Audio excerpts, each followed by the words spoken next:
At an oval track, a sharp voice cut through the air and pushed the students to run faster. It told them to give everything they had. The teacher reminded them that this run would affect their final term grades. No one dared slow down. Then the voice announced that Lin Chin was in the lead. Chin kept running, telling himself he could hold it. Just a little more. He glanced to the side and caught the girl watching him. That one moment of distraction cost him. A group of runners suddenly closed in. Chin braced himself, already knowing what was coming. They laughed and asked why he was trying so hard. They mocked him, calling him trash who couldn't even perform a basic beast transformation. They asked what he was trying to prove. One by one, they transformed. Fur, claws, muscle, real power. Then one of them lunged. Chin was slammed face first onto the track. Another stepped in and told him he was in the way and hit him again without hesitation. They ran past him like he didn't exist, laughing as they went. One of them said he was probably the only student in the entire school who couldn't transform. The teacher called out, asking if Chin was okay. He barely managed to block the next hit aimed at his head. Still, the impact rattled him. He bit his tongue just to stay conscious. The girl watched in horror as blood spilled from his mouth and hit the ground. The others saw it and laughed harder. They said he deserved it for being slow, for being in the way, for existing like that. They looked down at him and asked if he wanted to fight. Chin didn't answer. He forced himself to stay calm, forced himself to swallow it all. He decided to keep his distance. Chin told the teacher he needed to go to the infirmary. The teacher nodded and told him to go. Behind him, one student scoffed and said Chin had no self-awareness, that he didn't even realize how annoying he was. But they all agreed on one thing. Sooner or later, they'd make him kneel and beg. Beast transformation was everything in this world. It was the process of forming a bond with a beast, gaining power that went beyond human limits. Everyone in the school could do it, everyone except Chin. Ever since he could remember, he had tried to connect with beasts. But even getting close to one was difficult, let alone forming a bond. And yet, he could feel something inside him, a power, waiting.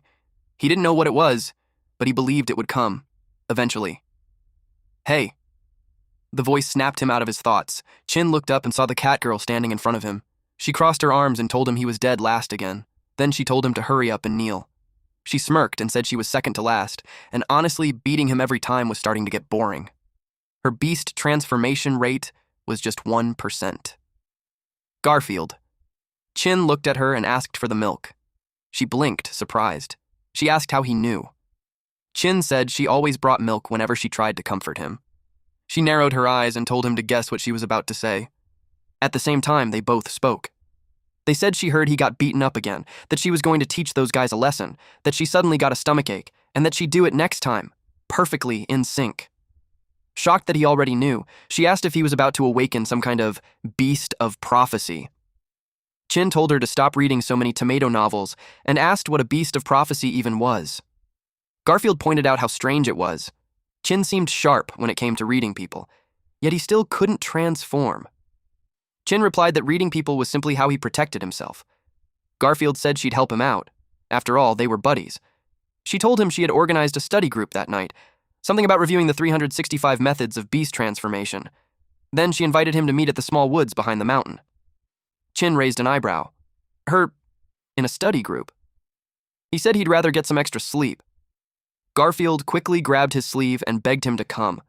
He looked down at her trembling hand, then at her face. Our boy knew something's wrong. She bit her lip. Then suddenly, she burst out laughing. She said she was just kidding. There was no way she'd reveal her secret method so easily. She turned away and waved him off, telling him to just watch her back while he tried to catch up. Chin said nothing. He just stood there, watching her walk away. That night, Garfield moved carefully through the woods. Every step was cautious, her eyes scanning the darkness around her. Two silhouettes emerged from the shadows. They greeted her casually, like they had been waiting. They asked why she came alone. They told her to bring Chin. Garfield hesitated for a second, then said Chin had diarrhea and couldn't make it. A loud slap cut through the silence. Her head snapped to the side. One of the men stepped closer and asked if she remembered their group's study trick. He explained it again, slowly, like she was stupid. Direct food supplementation. According to him, it improved transformation rate far more than any training ever could. But now there was a problem. Chin didn't show up, which meant they had nothing to eat for their midnight snack. Garfield's eyes widened, her body froze. Horror sank in. Then, a voice suddenly rang out from the distance. It shouted that they were from the security department and demanded to know what was going on. The men stiffened. They turned toward the sound. Garfield didn't wait. She tried to run, but in an instant, a hand grabbed her and covered her mouth. She struggled for a second, then froze when she recognized him. It was Chin. He leaned close and told her not to make a sound. Then he glanced toward the men and quietly asked, "Was this the study group she was talking about?" Garfield's eyes filled with tears. She couldn't understand it. Why was he here? Chin told Garfield they would talk about the study group later. For now, they needed to get out. Not far away, a phone lay on the ground. It played a looping recording, a voice claiming to be from the security department. One of the beastmen found it. He stopped. Then his expression twisted. Fake. The others quickly realized it too. Their faces hardened as they began searching the area, calling out for Garfield, this time with anger. Chin stayed low behind the bushes, watching every movement. Waiting. But then, he felt someone behind him. He turned and froze. It was her, the girl he liked. She tilted her head slightly and asked what they were playing. Chin immediately recognized her. Sherry. His expression changed. He told her to run, said it wasn't safe here. But in the next second, his instinct screamed. Without hesitation, he shoved Garfield away and told her to get back. She was sent flying, crashing into a tree, her body going limp as she lost consciousness. Sherry smiled. She said it was impressive. How quickly he realized. The beastman rushed over and addressed her respectfully.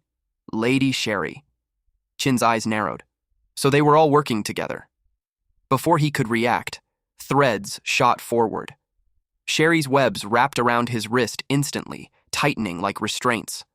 She stepped closer, calmly saying it was only natural.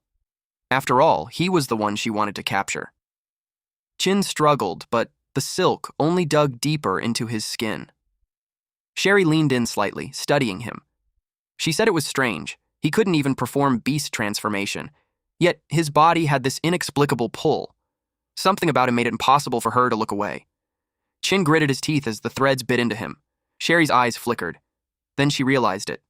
The scent. His blood. She inhaled lightly and smiled, saying it smelled sweet, ancient, pure. Exactly the kind she loved. Chin immediately pulled out a blade and slashed at the silk. Nothing. It didn't even leave a mark. Sherry let out a soft laugh. She said it was useless. Her spider silk was stronger than steel. Then she attacked. Sharp strikes slammed into Chin's body again and again, each hit heavier than the last. She stepped back, her patience gone. She said she couldn't hold back anymore. Then she declared she would pierce him full of holes, like a shower head. Chin didn't answer. He refused. Even now, he refused to give up. He tightened his grip on the blade and struggled harder against the silk. A sharp limb suddenly pierced straight through his forearm. Blood sprayed across the ground. Sherry's eyes widened, just for a second. Because Chin didn't scream, he moved, in one brutal motion. He cut. The others stared in shock. They couldn't process what they just saw. He let himself get stabbed, just to cut off his own arm. Chin didn't stop. He ran. Sherry snapped out of it and ordered the two beastmen to stop staring and chase him. Chin was breathless. His legs felt like they were about to give out. He knew he couldn't keep going. He had lost too much blood. This was it. He was ready to accept the end. Then, he felt it again. That strange pull. Like something was calling him. A faint red glow flickered in the distance, and it locked onto his eyes. Behind him, one of the beastmen rushed forward, thinking he had finally caught him. But Chin didn't slow down. He jumped, straight off the cliff. The men skidded to a stop, staring down in the disbelief. For a moment, none of them spoke. Then one cursed and called him insane. A complete lunatic. Sherry's voice cut in, cold and sharp. Find him, dead or alive. Chin hit the ground hard. He coughed, struggling to breathe as his vision blurred. Still alive. Barely. Ahead of him through the haze, he saw something.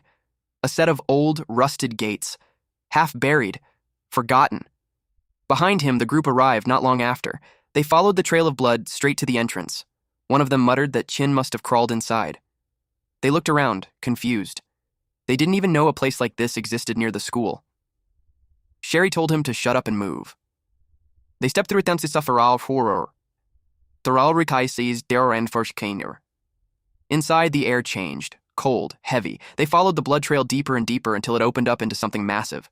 An abandoned research institute, broken walls, rusted structures, silence everywhere. Sherry suddenly looked up. There, Chin. His legs hung limply from above. They found him, but the moment they looked closer, everyone froze. Chin wasn't alone. In front of him was a dragon, massive, ancient. Its eyes locked onto Chin like it had been waiting for him. Sherry's voice trembled as she tried to speak. She couldn't process it. Then, in panic, she transformed and shouted, "A dragon!" That was a dragon. Impossible. They went extinct 20 years ago. Legendary divine beasts. Creatures that shouldn't exist anymore. But there it was, watching him, waiting. Chin, barely conscious, looked up at it and asked, "Was it the one calling him?" The dragon didn't answer. Instead, its energy moved. A deep, overwhelming force poured into Chin's body. Sherry's eyes widened in panic. She could feel it. He was about to transform, and if that happened, everything would change. She didn't hesitate. She ordered the attack. Kill him. Now. Sherry aimed an attack at Chin, but Garfield jumped in front of him and blocked it. She was struck and coughed up blood. She felt sorry for tricking Lynn into coming to the study group. Sherry called her a brat and told her to stop getting in the way. But then, a blurry figure appeared in front of Sherry. It was Chin, and he quickly grabbed Garfield. Garfield looked at him in shock. Lynn stood in his new form as he held the girl. I don't know how to accurately describe it, but our MC looked like a freaking monster now. His attack made Sherry scream that it burned. The others were shocked that Chin had turned into a dragon. They decided to run. Chin set Garfield down, assuring her it was okay and telling her to wait for him. In a flash, Chin appeared in the path of the two beastmen. He said one of them had slapped Garfield, so he slapped them back. One beastman nearly had his head roll from the force of Chin's slap. The other man panicked and claimed he did not slap Garfield. But Chin remembered that this man had hit his head, so he struck him. In the guy's vision, our MC was already upside down. Turns out the man's head flew off. Then Chin walked toward Sherry, who was still screaming that it burned. Desperate, she cried out and said she was wrong. She kept calling out Chin's name. Sherry reminded him that he'd always been peeking at her. She offered herself willingly and told him he could do whatever he wanted with her. Deep inside her web of lies, Sherry thought that no matter how strong he was, he's still a man. She believed he could not resist her seduction. The body he saw was only a shell she had shed. Sherry crawled as she planned her escape. As long as her real body escaped, Chin would still be in danger. Since the dragon was old, she planned to use 1,000,000 spiders to eat it. Then she imagined Chin turning into a loser with nothing. She did not plan on killing him right away. Then out of nowhere, Chin uttered, "I want you to become a slave, the lowliest slave." She was shocked and asked how he knew her thoughts. He stood before her. Then, he moved in a flash and caught her real body. He asked why she thought she could escape him this time. She let out a squeak. Suddenly, her face began to burst. She finally dropped dead. Chin quietly said he would not look again. He felt the power fading. His form returned to normal. Confused, he looked at the dragon and asked if it was because it was dying. The dragon released a burst of flames. Chin looked at it. Its body disappeared in the fire. A single red egg was left behind. Chin realized what it wanted to give him. He reached out his hands and held the egg. Early morning at the school dormitories. Garfield lay on a bed. Chin noticed that she was awake. She complained that her head and whole body hurt. She asked where they were. Chin told her they were in his dorm. Since no one was willing to live with him, she could stay for now. Garfield was shocked. She covered her body while yelling that she had treated him like a brother and asked if he had slept with her. Chin denied it with a straight face. Garfield recalled that Sherry had tried to kill her. Then, Chin had transformed into a dragon and saved her. She burst out laughing, unable to believe he could transform. She dismissed it as a dream.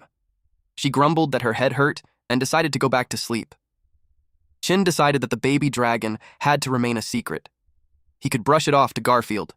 However, he changed his mind and decided he did not need to hide it from her. So he told her it wasn't a dream. He revealed that he really had turned into a dragon. Skeptical, she asked if he was still dreaming. Chin explained that it was a one-time thing and that his current transformation ability was weak. He wanted to regain that power. He took out the red baby dragon and told her he wanted to raise it properly. Garfield was shocked. Chin watched her expression closely. Her expression shifted to excitement. She gushed about how cute it was and said she wanted to pet it. Chin noted that dragons had been extinct for decades. Many people would want it. So until it grew strong enough, they could not let anyone know it existed. Garfield told him to leave it to her since they were the strongest partners. They looked at the baby dragon, and Chin said they were like a family. Garfield teased him by asking which one of them was the dad. Chin stayed quiet. He then asked everything she knew about the study group. Meanwhile, in another setting. It was reported that Sherry had been missing for 3 days. On a phone screen, desperate messages appeared, checking on Sherry. He sent 1,387 messages over the next 3 days, but she didn't reply to a single one. Sherry also did not show up for their evening self-study. He added that he sang outside her dorm all night, yet she did not appear. He figured that something must have happened to her. He thought of a worst-case scenario, and that was that she found another man. He burst into tears and hugged Secretary Daishu. He asked what he should do. He claimed that he did not want to live without Sherry. Shu pushed him away while threatening to kill him, whose name is Chairman Kong Wei, if he dirtied his clothes. Shu investigated everything and found out that Sherry had recently taken a special interest in a male. He declared that he would investigate this man named Lin Chin himself. Back to our MC, the red baby dragon trembled. They panicked and asked what was wrong, wondering if it was in pain. Chin asked what they should do. At that moment, he found poop in his hand. Garfield laughed at him and said he was now a poop scooper. She teased him, saying he now had to adapt to a life stained with poop. In disbelief, Chin reminded her that they were family, so she better not run. The dragon cried again. They wondered what was wrong with it. Garfield said it might be hungry. She wondered what baby dragons even ate, while Chin shouted that raising a kid was too hard. If it was a matter of food, Chin thought of the school's logistics department. There was an uncle named Old Jiao who used to be a beast tamer. He figured the man should know what dragons eat. He told Garfield to stay in the dorm and take care of the dragon while he went to buy food. Upon arriving, Chin asked for Old Jiao. Muye, a general worker in the logistics department, said Old Jiao was probably drunk and told him to come to him if he needed anything. Muye had several dogs strapped to him and one in his arms. Chin observed him. After hearing him out, Muye explained that whether it was a bird or a reptile hatchling, a high-protein or meat-based diet was essential.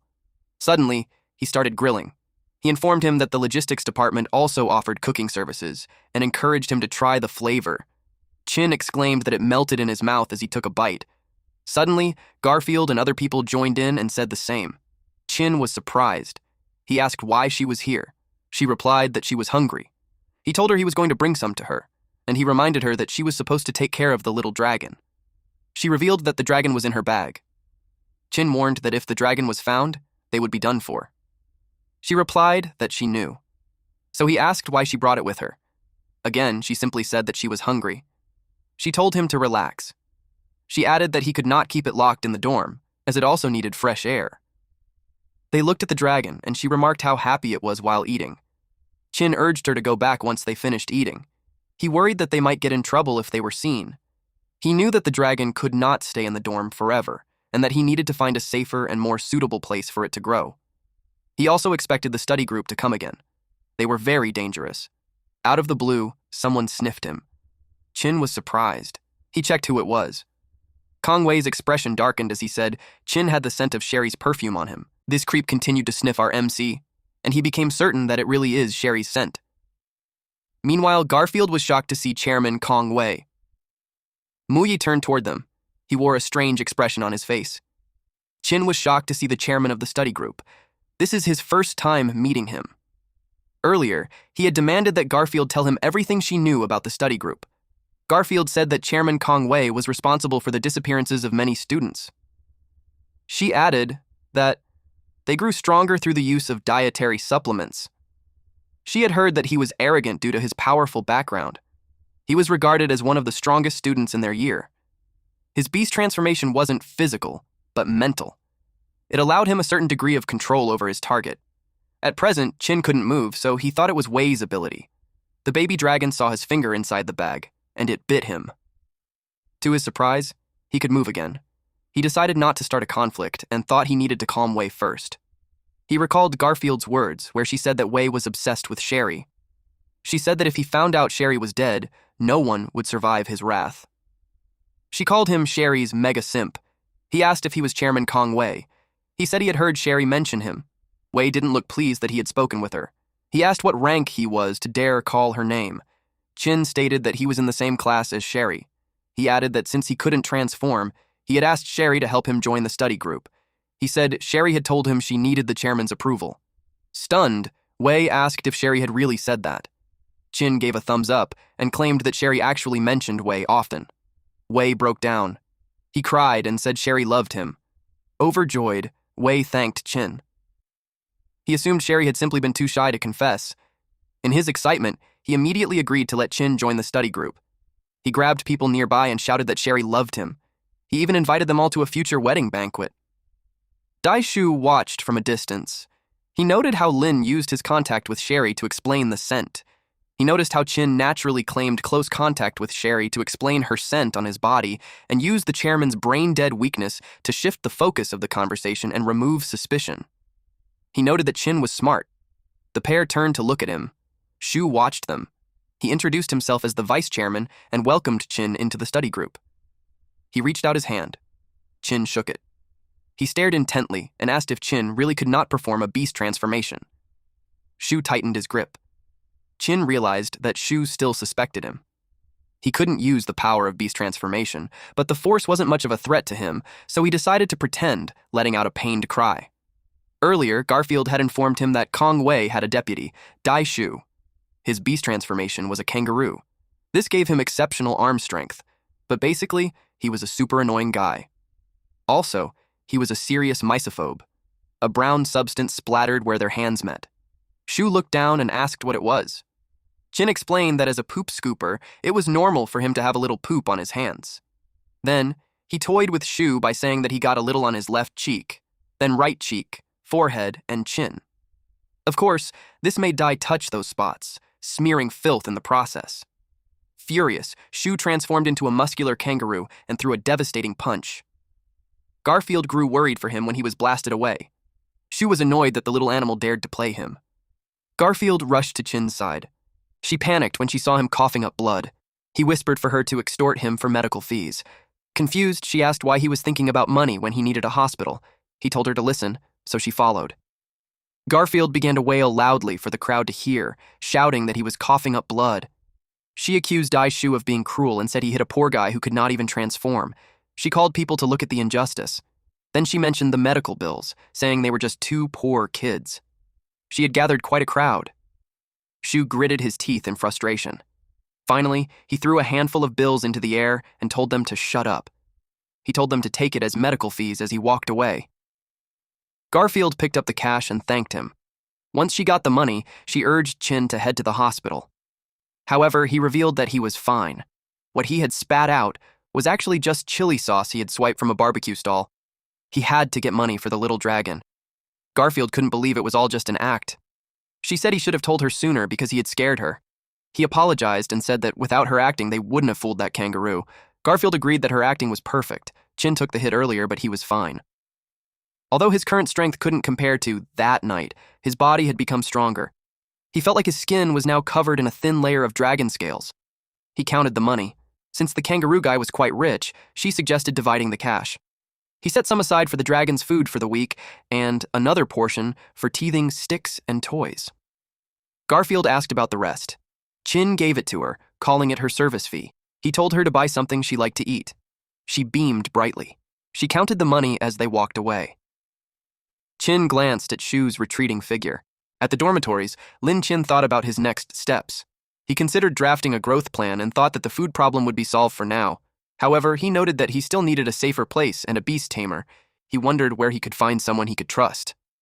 He also thought about giving the little dragon a name. Agumon? Kaido? Red Toothless? Our boy was then interrupted when suddenly Garfield called out to him. She said the little dragon felt hot. They used a thermometer, and it showed a fever of 40 degrees. It looked very uncomfortable. Garfield said the school had a medical department, but that would expose the little dragon. Chin decided to find a way to lower the temperature himself.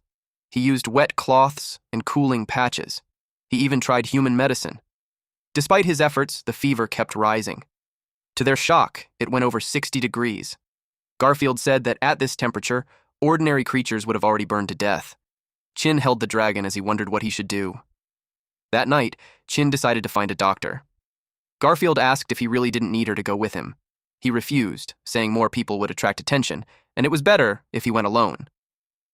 He planned to wait a bit longer until fewer people were around at the emergency room. As Chin left the dormitories, someone watched from a distance. It was Dai Shu. He noticed Chin's bag was the same one and grew suspicious of it. At the medical department, a small corgi in a wheelchair barked as it exercised. It ran toward the female doctor. She picked it up and praised it. She said it had done well with its rehabilitation. Two older doctors called her Fan Fan. They approached and asked why she wasted money on a disabled local dog. They said it was for her own good and even offered her a discount on better breeds. Fan Fan turned away and thought that middle-aged people didn't understand anything. They were offended. To them, she treated kindness like trash. They had even heard that she had low emotional intelligence. One added that Fan Fan had no friends and that her parents had died early too. The other told him to stay away from her. Meanwhile, Chin sneaked in wearing a cap and a mask. Other patients complained as they left. They said the doctor looked gloomy and charged too much. They called her a quack. They labeled her a quack and suggested filing a complaint against her. Inside her office, Fan Fan sighed and muttered that she probably would not have any patients today. She thought that she was not suited to be a doctor. At that moment, someone opened the door. He saw that she looked dispirited. She noticed him by the door. He asked if he could ask a presumptuous question. He said the dog seemed important to her and asked why. Fan Fan was alarmed and asked if he was a voyeur. She crossed her arms and said she did not need to tell him that Ruby had grown up with her and was her only family. She added that she would not talk about how Ruby lost her legs protecting her, nor would she say that her dream was to cure Ruby. However, her confidence quickly crumbled. She said it was a pity that she was a distrusted doctor. She said she could not get patients or practical experience and called herself trash. Chin thought that she had already revealed everything. He thought it over and decided that she was worth a try. He told her that his pet beast was also sick, but asked if she could keep it a secret. She said that there were many complex relationships between humans and beasts. She assured him that a qualified doctor would respect that. She gave her word that she would keep it a secret. She misunderstood something, so Chin told her it was not what she thought. As he opened the bag, he explained that the beast had also saved his life. He showed the small red dragon and said its fever was nearing 70 degrees. Chin begged her to save the dragon. He begged her to save him. Fan Fan stood frozen in shock. Her eyes widened as she looked at the dragon in his arms. This made her think again. She quickly admitted that she didn't have any experience treating dragons, as they had gone extinct and were never taught in her classes. Then, she said, the library might have old records and that she would check immediately. Chin stayed silent. This made her say that he could come with her if he was worried. Chin thought this was a good chance to test if she was trustworthy. At the same time, he also thought he could deal with that kangaroo who had been following him from the dorms. He replied that he would wait there and told her he was counting on her. She didn't expect that. She left with Ruby. As she walked outside, she exclaimed that it was a dragon. She said that the world was still full of endless possibilities. Ruby responded with an excited bark. Suddenly, Shu appeared before them. Confused, Fan Fan continued on her way. As she tried to pass, he stepped in and blatantly blocked her path. She thought his behavior could count as sexual harassment. Shu demanded to know what Chin had put in his bag. Apparently, he realized that when he attacked Chin earlier, a normal person would have used the bag as a shield. Instead, Chin protected it and stayed cautious afterward, even though it looked dirty. So he believed there must be something inside, possibly related to Sherry's disappearance. He was very concerned. He demanded again that she tell him what was in the bag. It was a matter between doctor and patient, so she refused to say anything. Then, Shu casually shared a fact about a kangaroo's arm. Its strength was 6 to 10 times stronger than a human's, and beast transformation would double it again. He squeezed her shoulder as he demanded that she speak. She cried out in pain. Fan Fan winced and called him a dumbass. She refused to say anything. Shu tightened his grip and asked if she had changed her mind. Suddenly, Ruby barked and rushed forward. Shu blocked Ruby's path, pinning the dog in place. Fan Fan panicked. Seeing how important the dog was to her, he used that to pressure her to speak. He asked again if she would tell the truth, keeping Ruby restrained. Ruby whimpered, and Fan Fan grew frantic. Then, he suddenly noticed a rock flying toward him. He stepped back as it struck near his leg, forcing him to let Ruby go. He was amused that Chin had finally stopped hiding. Chin stood in front of Fan Fan as she held Ruby. He apologized for dragging her into this. She replied that he was just seeing a doctor and told him not to blame himself just because someone else was a jerk. He pointed out that she could have just told the man what he wanted to avoid trouble. She reminded him that he was the one who made her promise to keep it a secret. Chin thanked her. He told her to continue looking for information since the temperature had already exceeded 70 degrees, and he was very worried. She agreed and ran off. Enraged, Shu threw a punch while asking who allowed her to leave. Chin blocked the attack with his arms. The force left his arms steaming. Shu transformed into a kangaroo. Now he had confirmed that Chin could actually use beast transformation and had just been pretending before. He said no normal person could block his fist. He punched him again, and Chin still blocked it with his arms. Shu said he could throw punches at the same spot, stacking the power. In time, it would break Chin's defense. Shu threw a flurry of punches, but this time Chin evaded. As he kept attacking, Chin said he was an idiot for thinking he only knew how to defend. Our boy landed a hit.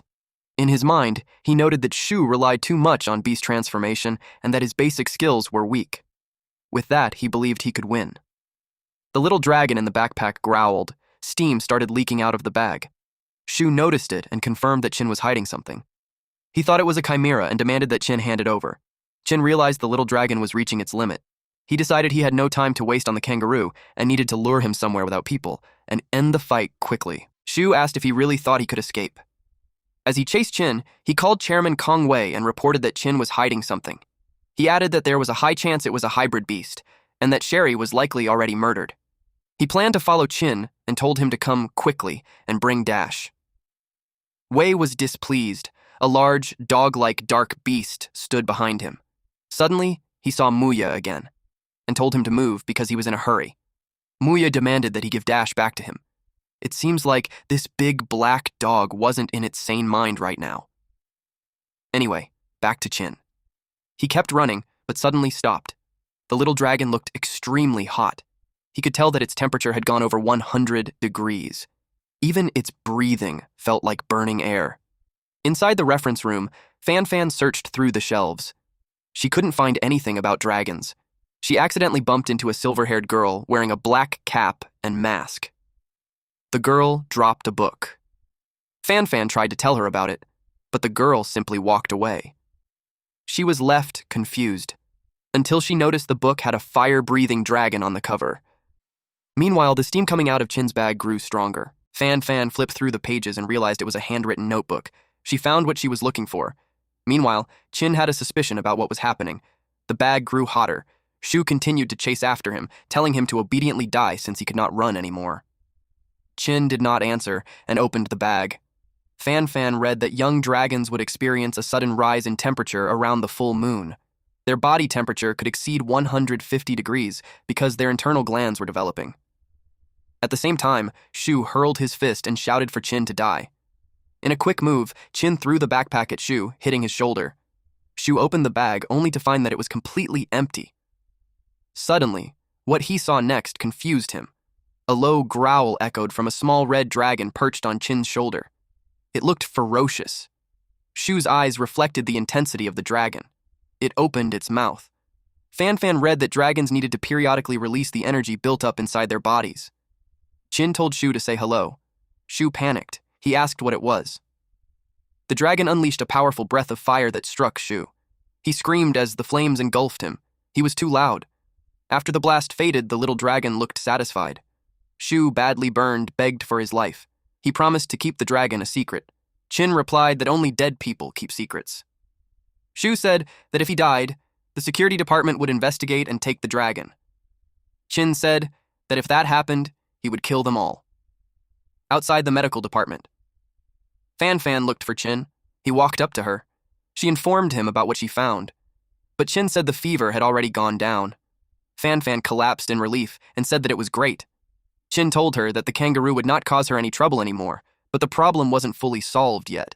He planned to use this time to prepare. He thanked her. Then he asked if she could become the dragon's private doctor. This surprised her, but she said she couldn't do it since she believed she was not trusted and not qualified to treat a dragon. Chin told her she was the best doctor he had ever seen. Fan stared at him, wide-eyed and stunned by his words. Then, she said she had found something in the reference room. A girl dropped it, and she couldn't catch up to her, so she brought it to give to him. Chin was surprised to see that it was a handwritten notebook about raising dragons. He looked closely at the drawing on the cover, and noticed 3 petal marks at the bottom. Meanwhile, Muye was on the ground. He still demanded that Wei give Dash back. Wei said that lower-class people were so annoying. He claimed that the creature had long been his dog and ordered Dash to eat Muye. Dash moved toward Muye, opening its maw. At that moment, old Jiao from the logistics department arrived. The man looked drunk. He called out to Chairman Wei, asking him to spare the boy's cheap life for his sake, noting that lower-class people simply didn't know better. Muye was surprised to see him. The next morning, Fan said the dragon was growing too fast and that the study group was searching for Chin so he could no longer stay in the dorm. She offered him a temporary place to stay. She led the way. Garfield was excited about it. They arrived at what Fan called a secret base. It was an abandoned old campus. At the secluded campus nestled among lush greenery, Garfield said the entire study group was searching for Chin. She suggested that he raise the dragon outside first, then come back later for revenge. Chin disagreed. He explained that the school had logistics and medical support, which the dragon might need at any time. He said the outside world was more dangerous, especially while carrying a dragon. More importantly, his main target was still inside the school. He also said that both he and the little dragon needed real combat experience to grow. Plus, their location was far enough from the main campus, making it the most suitable place for them. He went inside and opened a window in the abandoned classroom. The dust made him cough. This made him wonder how long the place had been unused. He looked at the little dragon and said they had a lot of cleaning to do, asking if it was ready. But the dragon just played around. He decided to let it be as long as it was happy. It was time for them to start. He grabbed the mop, and the little dragon rode it while he cleaned the floor at full speed. After a short while, they happily played hide-and-seek together. Then, he cheered, saying they were number 1. Garfield and Fan arrived carrying supplies. Garfield announced they were back, while Fan asked how the cleaning went. They saw the messy classroom and realized they had to help with the cleaning. Chin suggested letting the little dragon and Ruby play outside first. He then asked if they had been followed. Garfield dismissed it right away, saying it was impossible because she was the king of stealth. After cleaning, it was time to eat. Garfield proudly presented the food she made and called herself the queen of cooking. She took a bite, then immediately reacted to how bad it tasted. She cried out, saying she had spent the whole afternoon making it. Fan told her there should not be a next time. Chin told her it was not that bad, and that there was a sweet aftertaste if he chewed carefully. This made her perk up, so she tried again, but it was still bad. He told her that she had to chew 49 times.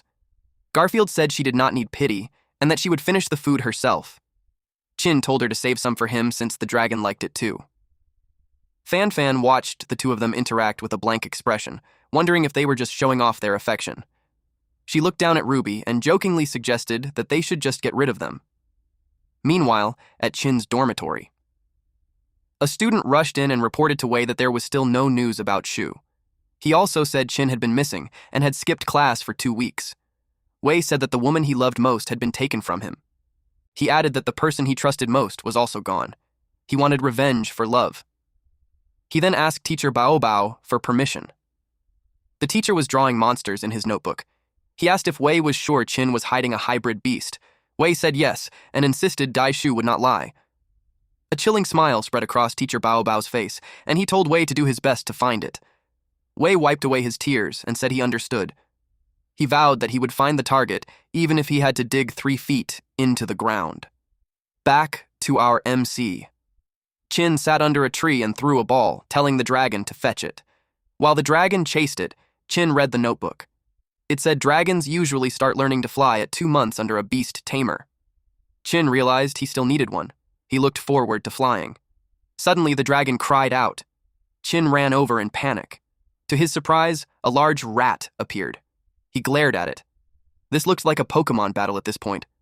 But then, our boy threw a rock, blasting a massive hole through its head.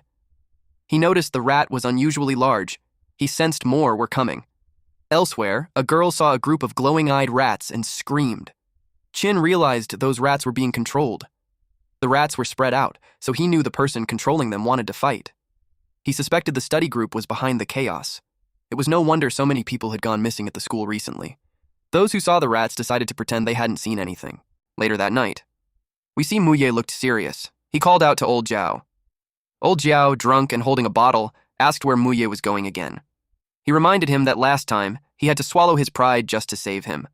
He pointed out that he raised him to live, not to watch him throw his life away again and again. Muye shouted that he had to go and take Dash back. Old Jiao snapped that it was just a beast. Muye argued that Dash was not just a beast. It was the first pet beast he had ever tamed. Old Jiao scoffed and called him an idiot. He said Muye was still acting like a kid and threatened to break his leg so he could not leave. Muye grew cautious. Old Jiao asked if he remembered the feeling of being beaten by him. He sneered that Muye was still too weak, but he was cut off by a sudden drunken hiccup. Old Jiao lost his balance and collapsed on the ground. Muye cursed the damn drunkard. Later that night, Garfield announced some bad news. Since Chin had stopped going to class, she had become the last student. Because of that, she decided to skip class 2 and said she would stay there for the night. Chin crossed his arms and refused. He told her to go back because the place could turn into a battlefield at any time. Garfield ignored him. She sat on the bed and started reading a bedtime story to the little dragon. He shouted at her to go back at once. She yawned and said goodnight, saying she was sleepy, even though it was only 7, and she was already in his bed. He tried to take back his blanket, and the two ended up fighting over it. Fan Fan watched from outside and giggled. That made them notice her. Then she said she would just come back after 10 minutes. They both shouted, "Hey!" She muttered that being young was great. Chin and Garfield shouted back together that she misunderstood. She casually explained that sexual intercourse could increase the beast transformation rate. She said there were thousands of ways to transform, but the core principle was building a connection between species. She added that many people improved their cultivation that way. Chin became flustered and told her to stop saying things like that. Fan Fan then took out a camera and asked if she could record them for research. He called her a pervert. She kept going, saying it would be like a summer night dormitory film for 3 people. Chin told them both to stop talking nonsense and go back. Despite his protests, the 3 ended up sharing the space. Chin lay awake, thinking that the situation was more troublesome than he expected. He eventually fell asleep. In the middle of the night, a bell rang. Chin's eyes snapped open. He sat up abruptly. He looked around and noticed Garfield was gone. Garfield got up. She had drunk so much water that she needed to use the restroom. She walked along the dark corridor, not noticing anything unusual. Until a scratching sound made her look up. Chin ran into the hallway and shouted for her to watch out. Garfield turned around. A black mouse with glowing red eyes jumped out. She teased Chin, saying it was just a mouse. Suddenly, a massive wave of mice burst through the walls and floors. Their sheer numbers made the walls crack. Wei released the swarm, and Chin and Garfield watched as the mice poured out. Screams echoed throughout the building. The rodents crawled over everything, and it was disgusting. Garfield threw up, and Chin called her a brain-dead idiot. She snapped back, saying she would never forgive the person responsible. Chin reminded her that she was a cat and told her to hurry up and catch the mice. Chin called out to the little dragon as he tried to reach it. The dragon flew into the air. Chin was shocked that it could fly. The roof began to cave in, and some mice fell onto the little dragon's head. Chin froze as he watched it happen. There were too many rats and they couldn't get past. The little dragon was being overwhelmed by the mice. Chin thought about using that move. He hesitated since it could only be used once, and this was not the right time. Suddenly, he told the dragon not to be so delicate, because they were just a bunch of rats. He encouraged it, saying its teeth were more numerous than theirs and its claws were sharper. He declared that it was the master of 10,000 beasts. This made the little dragon realize something. It let out a loud roar. The mice immediately backed away from it. They saw the chance to pass through, and eventually, they reached the little dragon. Chin held the dragon and praised it, saying it did well. Not long after, the rats started gathering again. Chin pointed out a crack and told them to climb to the 3rd floor. They climbed up, and eventually got to safety. Garfield swore she would take 100 baths after this, but she realized they had forgotten Fan Fan. They peered back down and yelled her name, asking if she was still alive. Fan Fan screamed loudly. A trembling hand gripped a piece of fabric, struggling to hold on. Fan Fan shouted back that she was still alive, but might not last much longer. She was hanging from the ceiling while rats gathered below. Garfield just prayed and said Fan Fan was a good doctor. This girl really thought that Dr. Fan was done for. Chin scolded her. Since Garfield was fast, he told her to escape and get help while he went to save Fan Fan. He planned to settle the study group problem this time.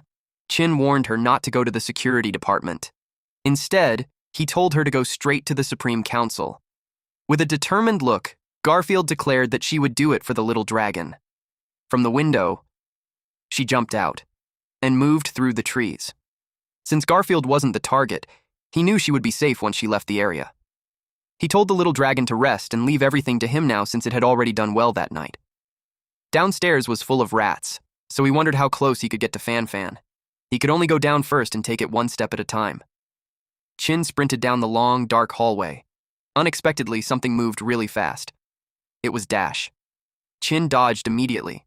He saw that it was such a big dog that it blocked the hallway. Dash drooled as it watched him, and in an instant, it charged toward Chin. Chin thought of an idea. On how to get close to Fan Fan, he leapt into the air and noticed that the floor was already weighed down by the rats and had become extremely fragile, and this charging beast arrived at the perfect time. In our MC's mind, he thought, Doggy takes the credit. Then, he landed on Dash and forced him down. This caused the floors to collapse across several levels. The rats swarmed toward Dash, and the beasts began fighting each other. Nearby, Fan Fan struggled as her hand was tangled. Chin called out to her and said he was there. Suddenly, Wei appeared.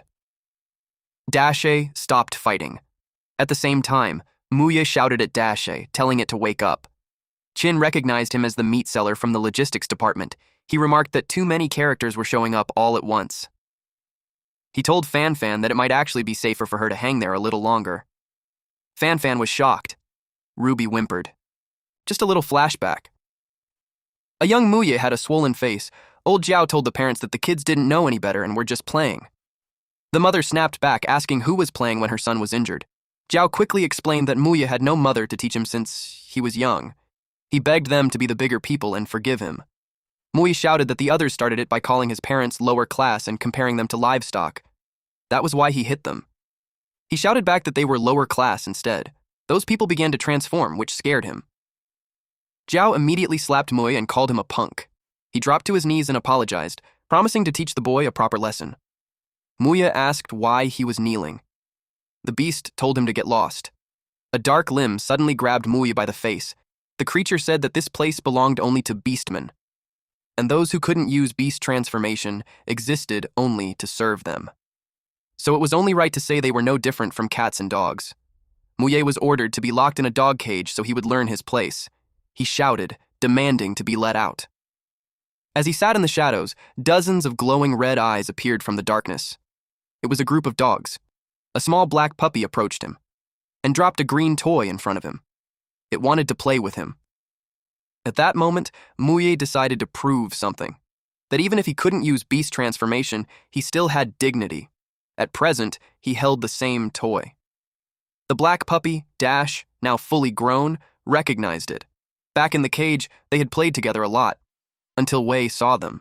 Seeing that the dog wasn't bad, the young Wei claimed the puppy for himself.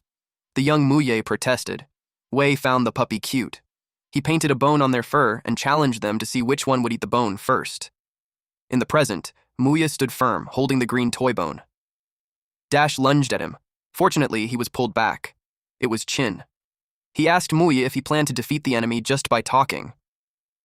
He reminded him that in their school, where eating people could be easily covered up, only fists and teeth mattered. Chin said he knew their weakness. The people from the study group relied too much on beast transformation. Wei told him he was getting carried away and that Chin was expelled from the study group. Chin replied that it was a pity. Then he asked who the study group's instructor was. He said it was impossible for them to hide something like food supplementation to grow stronger without backing. Wei asked if Qin thought he was qualified to know. Qin answered that he would just ask again after beating Wei into submission. He bit his hand. He realized that he had formed a connection with the dragon, and that the little dragon's growth directly affected his abilities. The last time, when the dragon had a high fever and breathed fire, his body had mirrored that power. Although it was a one-time use, it was enough. Suddenly, a voice shouted, "Rainstorm!" Projectiles blasted through the walls and windows. As the spikes pierced through everything, someone shouted a warning to watch out. But the spikes had already struck Qin before Mui could help him. 5 minutes earlier, Garfield leapt through the trees. She suddenly stopped. When she saw a silhouette, she called out that something terrible had happened and urged him to notify the Supreme Council. To her surprise, it was a teacher. She felt relieved. Bao Bao smiled and said he was already heading there. She was surprised. From afar, the silhouettes of students inside the building could be seen. Bao Bao focused his gaze and spotted Qin with the bag. He grew curious about what kind of hybrid beast was inside. He called out, "Rainstorm!" and spikes shot toward the building. Back to the present time, Qin was hit. The attack tore through the wall. Wei was glad to see Bao Bao, as he didn't expect him to step in personally. Bao Bao, now transformed into a bee, said it was good to be young. He remarked that risking one's life for a companion was moving. Qin was shocked that he was a teacher. He identified him as an insect-type beastman. Bao Bao asked if the hybrid beast was inside Qin's bag. Qin questioned why a teacher would support the study group. He asked if Bao Bao wasn't afraid of being investigated. Bao Bao told him not to be naive. He pointed out that the school's philosophy was to abandon human form and return to the way of the beast. He asked if Qin really believed the higher-ups cared if a few weaklings were devoured. People only praised the majesty of the lion. Qin stayed silent. Bao Bao continued, saying that through devouring, the lion could gain the rabbit's alertness, the antelope's agility, and the fox's cunning. He said their esophagus represented the truth of the world. He claimed it was what gave birth to Cerberus, the cockatrice, Cthulhu, and the most true and beautiful creatures. He said he had seen it with his own eyes, a creature at the absolute peak of hybrid beasts. With just one glance, he knew it represented the truth of the universe. This made him ecstatic. He clarified to Qin that he wasn't targeting him personally. It was just that Qin was too lowly and weak, unworthy of possessing a hybrid beast. He told Qin to hand it over and promised him a quick death. Qin told him to eat shit. Bao Bao replied that he had many ways to punish bad students. He warned that his stinger carried deadly poison and claimed Qin was already dead. The toxin began spreading through Qin's body. Qin realized it was a neurotoxin and muttered that insect types were such a pain. He had no choice. His body began to heat up. Bao Bao noticed the changes in his body. "Our boy is starting to transform." Muye shouted that he was burning. Fan Fan was surprised to learn that the toxin was breaking down under high temperature. Wei warned him not to attempt a transformation and ordered Dash to tear him apart immediately. Dash lunged forward with a roar. But then, Qin's arms ignited with flames as he forced open Dash's mouth. The dog froze. He apologized to the big dog as he activated his dragon flame mode. He lifted the dog. His body's cells became extremely active under the effects of the dragon flame. He estimated that his physical abilities had increased dozens of times over. However, he could only maintain this state for a short time. He slammed Dash into the ground. Everyone watched in shock. Qin calculated that he had about 45 seconds left. He told Mui he couldn't help him, so he had to handle things on his own. Mui said he understood, and without wasting a second, Qin lunged at Bao Bao. The swarm of rats surged forward at Wei's command. Mui slashed through them. Fan Fan explained that true beast transformation required forming a connection with animals, but Wei's ability was closer to mind control. She realized he used fear and abuse to dominate them. She shouted that if his focus was broken, the big dog could regain its senses. She added that Qin was right, and that Muye should attack him directly because he was personally weak. Muye asked how he was supposed to break his focus. Nearby, Wei kicked Dash to wake it up. Muye saw him. Wei raised his fist and lashed out. Muye shouted for him to stop. He rushed forward, cursing at him. He yelled for Dash to open its eyes. But then, Dash lunged and slammed Muye into the wall. Blood splattered as the beast bit into him, his teary eyes reflected in the dog's gaze. Wei asked how it felt to be bitten to death by the dog he had raised. Muya hit the fan switch. The fan turned on. It spun while Fan Fan was still hanging from it.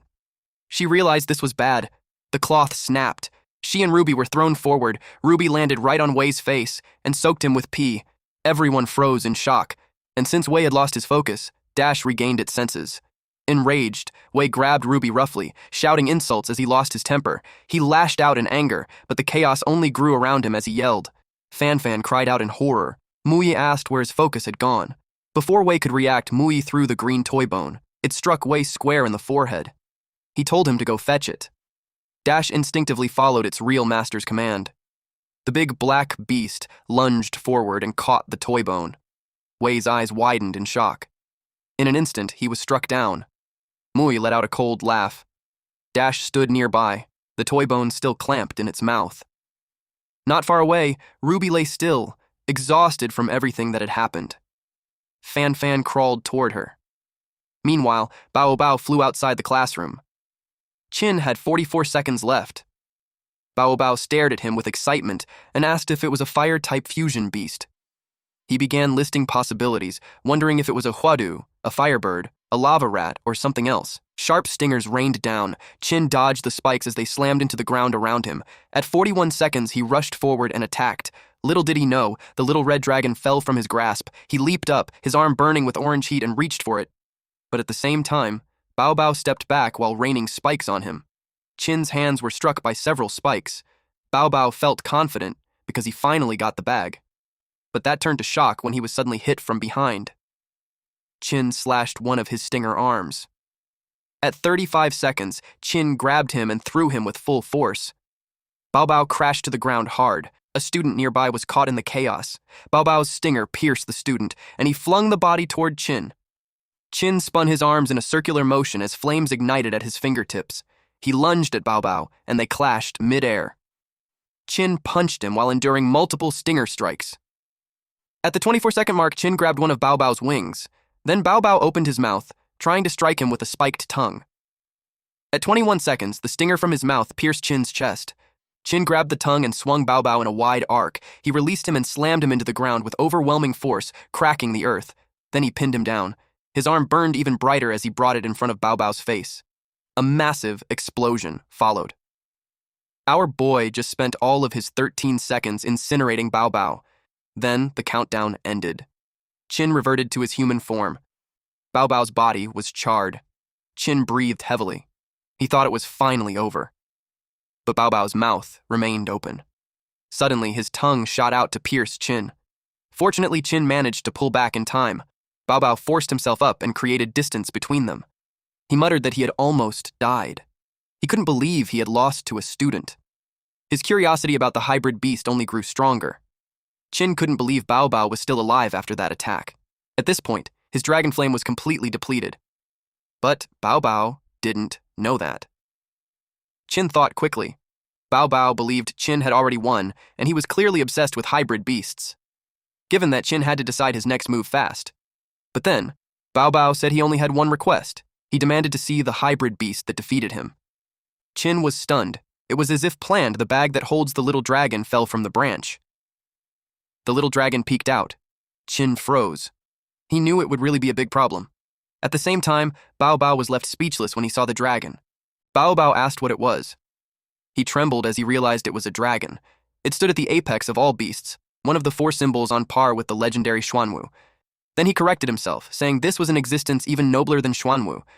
He screamed in awe, recognizing it as a young dragon that had only recently hatched. He dropped to his knees and said it was wonderful. Chin asked if he had any last words.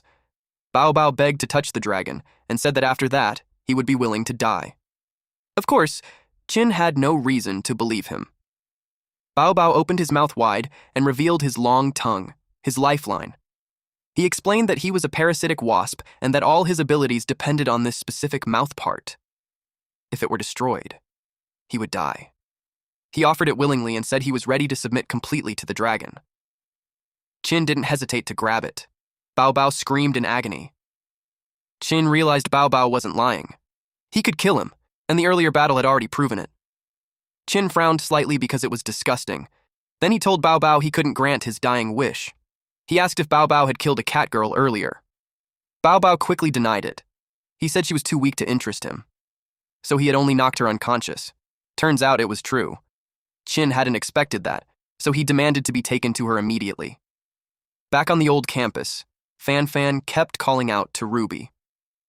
The disturbance at the old campus lasted less than 15 minutes, just as Chin had hoped, and it didn't cause a large-scale commotion. Garfield was safe. Her weakness allowed her to escape the disaster. Chin decided to take a risk in how he handled Bao Bao. If a teacher died, it would draw too much attention and increase the risk of exposing the dragon. Second, Bao Bao was willing to take the blame for the multiple deaths caused by the study group led by Wei. He would report everything to the higher-ups while hiding the dragon's existence. Because of that, Chin decided to spare him, and they reached an agreement. 3 days later, Chin, Garfield, and Muye arrived at the medical facility. Fan greeted them. Chin immediately asked how Ruby was doing. Ruby lay on a bed, connected to several machines. Fan said she was still not out of danger and could only be kept alive by the machines. She explained that Ruby needed better treatment, but the school would not request help from the research institute for an ordinary dog. Still, she believed Ruby would survive, because she would save her, no matter what. The three of them fell silent. Their visit came to an end. Garfield asked if there was really nothing they could do. Chin turned and asked if they had any money he could borrow. He said he would pay them back. He looked at his hand and saw only 2 small coins. He was too poor. Even so, he went to the reception desk and asked the nurse to add it to Ruby's treatment fee. The nurse stared at the tiny amount. Chin realized that everyone was broke, and Fan was likely not much better off. He knew that Ruby's treatment and raising a dragon were both incredibly expensive, and he realized he had to find a way to make more money. After that, Chin entrusted the little dragon to Garfield for about an hour. She asked where he was going, but he didn't answer and left. He took the elevator down. The doors opened to a dim basement. A woman welcomed him. Other doctors were inside, monitoring vital signs. He told them he was ready. A voice ordered them to begin the blood transfusion. Chin lay on the table as tubes were connected to his arms. He said he had gained some confidence and that he would become the strongest. As the transfusion began, he softly called out to his dad. Later, the group arrived at a secluded training spot. The mountain blocked the view, and the clearing was perfect for training. They noted that the stone walls could hide them, and there was even an escape route through water. They agreed that the place Bao Bao gave them was good. Garfield thought he was a saint. Chin muttered that he was just a pervert. Muye looked around and said the school was ridiculously big. Then, he turned to Chin and said he would repay him for saving him and Dash. He said he would use everything he knew to train Chin's pet beast. He asked what the beast was. The little dragon revealed itself. Of course, Muye was shocked. He composed himself and said he wouldn't treat it differently just because it was a dragon. Funnily enough, he changed into a ringleader outfit. Chin yelled that the outfit wasn't necessary. Muye ignored him and asked if Chin wanted to train its flying ability. From what he heard, the little dragon only flew that night because of an emergency, so it didn't count as mastering the skill. He explained that most creatures naturally avoid flying because it consumes a lot of stamina and requires patient guidance.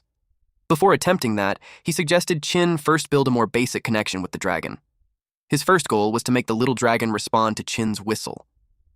When Chin asked how to do that, Mui told him to blow a whistle in a specific rhythm every time he fed it. After enough repetition, the dragon would respond even without food. Then they would increase the distance step by step, starting at 100 meters and pushing to 300, 500, and eventually 1,000 meters. Chin began whistling and ran into the forest. Muye shouted for him to go farther. The little dragon chirped and followed the sound. Muye urged them to keep going further and further. A few hours later, Garfield suddenly shouted, asking if they were ever going to eat. Back in class, Chin slept at his desk, drooling. The teacher called his name angrily and asked if the class was that boring. He scolded Chin for skipping a month and then sleeping on his first day back. He told him to stand. Chin stood up and apologized. He said training had been too tiring. The teacher mocked him and asked what a dead last was even training for. The class burst into laughter. The teacher ignored them and told Chin to define beast transformation. He warned there would be consequences if he failed. Chin scratched his head. After hiding for over a month, the little dragon now had a relatively stable place to live. To avoid being expelled for skipping too many classes, he had to show up occasionally. Because of his dad, he wouldn't leave the school and he had to become the strongest. He answered that beast transformation was based on the connection between humans and beasts. He explained it involved both emotional and genetic links to gain power. He noted to himself that once a person gained a specific type of beast transformation, they could not acquire abilities from other species. He added that a month ago this was just a dream, but now he could finally see hope. He admitted that while transformation improved through personal training, there were still many unknowns. He realized he could not keep hiding. He needed money for Ruby's treatment and the little dragon's milk. The teacher and the students were stunned, realizing that Chin's answer was completely correct. Chin continued, saying that when the beast transformation rate reached 50% before, he was suddenly cut off. The students panicked, thinking it was an earthquake. They saw someone walking past outside. Students in the hallway pointed at a golden badge. They said it was from the elite campus. One student, mocked as a country bumpkin, explained that in their campus, the beast transformation rate rarely exceeded 15%. They were in the lowest tier campus, while above them was a completely different world, the elite campus. It was filled with monsters who had transformation rates above 50%. They wondered why someone from there would come here. Then the classroom door opened. A student named Cao Meng walked in, followed by an old man. He announced that he needed 3 pieces of prey. The teacher was surprised to see a student from the elite campus. The others immediately began whispering in shock, recognizing him as Cao Meng, the youngest record holder with a beast transformation rate of over 50%. Chin turned pale when he saw the badge. The teacher grew nervous, sweating as he asked Meng what brought him there. Meng said he needed 3 prey for a proficiency test. The class reacted in fear. They realized he was referring to the hunting game, a brutal evaluation that simulated beast-like hunting. Students whispered that it was a test used in the elite campus where participants were treated as expendable targets. Some never came back intact, while others died during the process, all for a test. Meng stated that second-class citizens like them were basically consumables. The students were stunned by how openly he disregarded their lives and how he didn't treat them as human at all.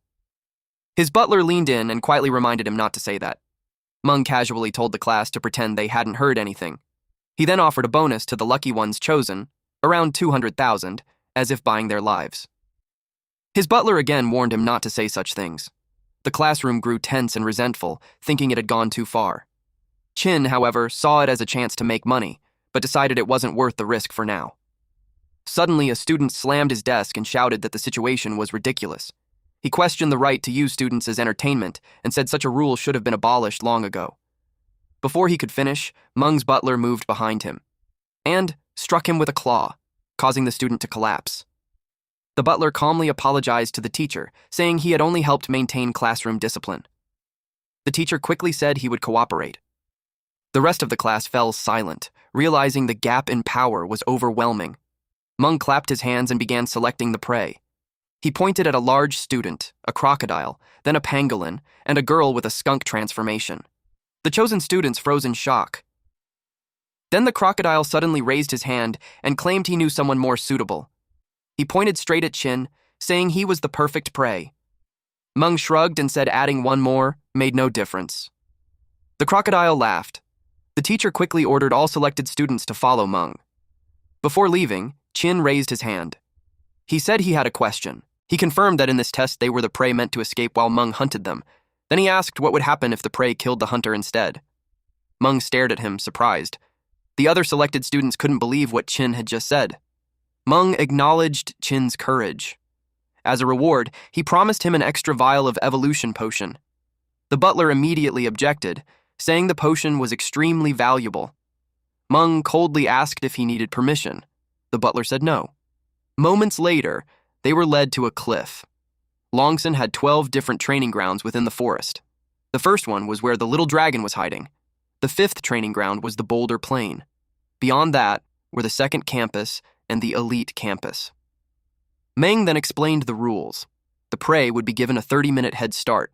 If they survived for 3 hours without being caught, they would win. He warned them not to be passive. If he caught them, he would send them to bed for half a year. He told them they could run, hide, or use any method. He added that they could also do what Chin suggested earlier, defeat him. But the probability of that happening was only 0.0000001%. Chin noted to himself that based on earlier behavior, the butler would never allow Meng to fail. After that, it was time to begin. The crocodile said they had no way up. At that moment, the butler, an old bird owl, a massive winged beast man, grabbed them with his talons. He asked his young master if he needed help going up as well. Mung declined, saying he would climb up himself as a warm-up. The owl carried the group into the air. When they were high enough, he suddenly let go. They dropped from the sky, screaming. They crashed down into the 5th training ground, known as the Boulder Plain. Mang watched and decided it was enough. He stripped off layers of clothing. His body shifted and transformed into an ape. At Training Ground 5, Boulder Plains. Crocodile urged everyone to run, saying they only needed to last 3 hours. In his mind, it was a good thing he dragged Chin along as a decoy. He believed Chin could stall for a while. His plan wasn't to outrun the beast, just the person next to him. Chin realized that Mung didn't even see them as a threat. He hadn't even bothered taking their phones. He also knew the old bird owl above would be watching everything. Chin took out his phone and called Garfield. She immediately asked where he went. When he mentioned the hunting game, she sounded shocked and told him he was done for. She said she would take care of the little dragon after he was gone. He replied that he still had 45 seconds of dragon flame saved this month, so surviving shouldn't be a problem. Still, he admitted he needed extra insurance and asked Garfield to help him contact someone. Meanwhile, Crocodile and the others finally stopped to catch their breath. Crocodile thought they had run far enough and that the loser should be far behind by now. He told himself it was Chin's fault for being useless, thinking the world was just that cruel. He was shocked when Chin suddenly appeared behind them and said that running separately wouldn't work. Crocodile turned and demanded to know why he was there. Chin ignored him and explained that even though a wild buffalo was stronger than a lion, it still became prey because of instinctive fear. He said they had the advantage, and their best chance was to work together and attack. Crocodile grew furious at being ignored.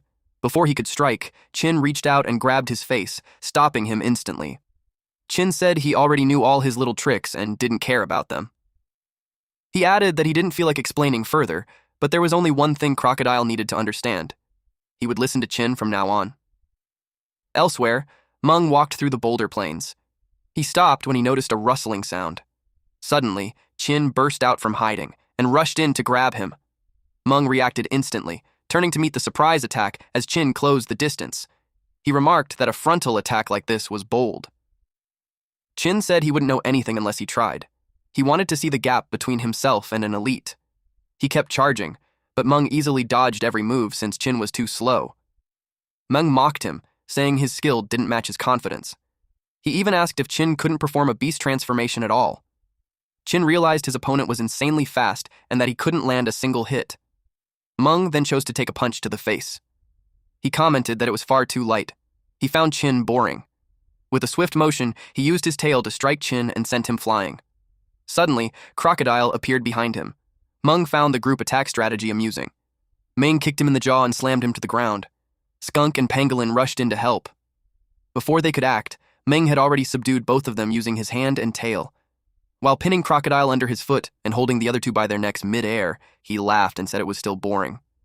He was caught off guard when Chin revealed himself again and declared it was time for round 2. But unlike earlier, our boy had chosen to transform and use his dragon form now. Mung noted that Chin used his teammates just to create an opening, proving he wasn't a good person. Still, he believed Chin was so weak that he didn't even need to defend himself. But he was surprised. Chin's attack landed on his back, making him cough. The butler simply watched. Seeing the opening, Chin shouted to his allies that now was their chance. From afar, Old Bird Owl's view was blocked by the rocks. He wondered if Mung had been lured there on purpose. Still, he believed the young master could handle a test like this. Crocodile locked down Mung's legs. Skunk followed up immediately, throwing her special stink bomb. A cloud of green mist spread everywhere. Mung recoiled in disgust, complaining about the terrible smell and how it burned his eyes. Pangolin moved next. He rushed in quickly, delivering a flurry of strikes to Mung. Since it was really a tight space, their combo has been effective. Mung admitted their teamwork was good, but said their individual attacks were still too weak. It all felt like tickles. He added that he could break free any time. But in his mind, the most annoying one was Chin, because Chin kept slipping in hits that interrupted his counterattacks. Crocodile bit down on Mung's leg as he spun him around. That made Mung shout in pain. He couldn't believe what was happening. The area filled with dust and smoke from the chaos. Until Mung let out a sharp whistle. Crocodile, Skunk, and Pangolin thought they had won, but Chin sensed something was off. Two silhouettes suddenly appeared above them. Suddenly, a large ape holding a spear and shield appeared. It slammed Crocodile with a heavy punch, cracking the ground. The others were struck by another ape. Chin was shocked. The ape stood in front of Mung, protecting him. Chin felt the thrill as he realized Mung had battle pets too. And there were two of them. This is really getting more interesting. Mung said this had only been a small test at first. He hadn't planned to be ruthless, but now he had changed his mind. He told them he would kill them all. The large apes lunged from both sides, closing in on Chin. Chin bit his arm and activated Transcendence mode. He almost got hit by one of the apes, but Pangolin was struck instead. The other ape also hit Skunk instead of him. Chin caught them. Meanwhile, Crocodile called for his help, though he really didn't want to help him. One of the apes used Deep Slash. A powerful force sliced through the boulders. Chin realized a perfect offense and defense was happening, leaving no chance to counter. And his mode could only last 45 seconds. He thought about running, but he couldn't accept that. He was waiting for someone to arrive. Meanwhile, the old man owl observed that the young master had sent out Yinggu and Huking, making him wonder if something had happened. Suddenly, he sensed someone approaching. He demanded to know who was there. The man in the robe was glad he made it in time. He used Rainstorm, sending spikes down at the owl, but the old man owl blocked it with Shield Coil. Then he realized the target wasn't him, but the young master. Realizing this, one of the apes raised a shield and protected Mung. Old Man Owl mocked the attacker for launching such a weak strike, saying he must have underestimated the young master. He demanded to know who he was. The hooded figure said their mission was only to create an opening. Now that it was done, the best choice was to leave. He admitted he could only do so much, saying it was all for the sake of the little dragon. And just to clear this up, this hooded figure is Bao Bao, the professor last time. Chin realized they had made it, but he only had a split second to act. He told them to create as much chaos as possible and lure the two ape enemies away. He told one of them to create as much chaos as possible and asked if they could hold on. Pangolin replied that he was excited. He rushed forward and used Rolling Ground Dragon. Dust filled the air. Mung shouted not to think they could beat him so easily. Skunk paused for a moment, then said she would give it her all. Chin lifted her onto his back and they sped off. The ape tried to strike them, but Chin moved fast and dodged every hit. She was surprised by his speed. Mung saw him coming. He was shocked that Chin slipped past Huoqing's front attack. Dust and smoke surrounded them. His back was targeted, but one of the apes blocked Chin with its shield. Chin groaned from the impact. Mung laughed and said he was 10,000 years too early to break Huoqing's absolute defense. He frowned when he noticed someone in the sky. Skunk was falling. She said she would give it everything she had. She landed on him and pulled him into a kiss. It was her chance to use Special Blend Langshuan. Mid-air, Skunk suddenly kissed Mung and smeared a strange green liquid onto his mouth. Pangolin immediately wondered if it actually worked. Then suddenly, green mist began pouring out of Mung's mouth as he groaned in pain. Moments later, he crashed straight into the ground. Chin quickly reminded everyone that there were only a few seconds left, and there were still 2 giant apes remaining, which meant it was time to run. But just as they prepared to escape, Chin suddenly noticed something strange. The apes had stopped moving completely. After that, news of the battle rapidly spread across the second campus. Students gathered everywhere in shock and excitement. They couldn't believe that Mung had actually been defeated. For the first time during the hunt, the lower campus students had managed to beat the elites from the upper campus. Cheers erupted throughout the crowd. Everyone kept calling the whole fight awesome. At that moment, a reporter rushed toward Chin and asked him how he managed to achieve such an unbelievable victory. Immediately, every single one of them pointed toward Crocodile. They all claimed it was entirely thanks to him. According to them, Crocodile had defeated Mung completely by himself, while the rest of them simply got carried. Chin quietly threatened Crocodile with his eyes, basically telling him to accept the credit if he wanted to stay alive. Forced into a corner, Crocodile could only awkwardly admit that it was indeed him. Meanwhile, Mung was feeling anxious. He reported that he had fainted because of a skunk. Nearby, Old Bird Owl sat on a blood-stained chair. He blamed himself for everything that happened. But before he could continue, a woman coldly told him to shut up. Mung immediately apologized to his mother. He admitted that his lack of skill had brought shame upon them. The woman he called Mother was Chow Mung Mung, a member of the Longsan Supreme Council. Without hesitation, she called Meng useless. Then before leaving, she coldly declared that she never wanted to see him again. All Meng could do was to cry in regret. A man soon entered the room afterward. He joked that an angry tigress was truly terrifying. Then he asked if Old Bird Owl was all right and promised to send someone to take him to a doctor immediately. Old Bird Owl replied that Madame's punishment was completely justified. According to him, he deserved it. Meanwhile, Meng covered his eyes. The man immediately told him to stop crying and assured him that he would personally plead with their mother on his behalf. But Meng continued blaming himself. He said it was all his fault because he simply wasn't as strong as his older brother. His brother immediately denied that statement. He reassured Meng that he was talented too. This man was Chao Li.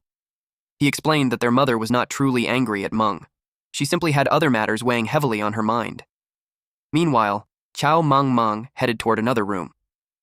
The members of the Longsen Supreme Council were already gathered inside. One of them commented that it had been a long time since they last saw Director Cao. He added that she still looked as young and beautiful as ever. Meanwhile, another member sounded annoyed that she had kept everyone waiting. Someone else clicked their tongue in irritation. Another council member pointed out that not everyone had arrived yet. One of the elders then asked whether there was any new information. Meng calmly stated that it had already been 20 years since that incident, and based on her expectations, a new dragon was about to be born. The entire room was stunned. One person immediately questioned what she meant by that, reminding everyone that dragons had already gone extinct 20 years ago. Another member scoffed and asked if they had all been gathered there just to waste their valuable time. Someone else suggested that Director Cao was becoming paranoid. One of the council members then directly asked whether she actually had any proof or news. Meng finally revealed it.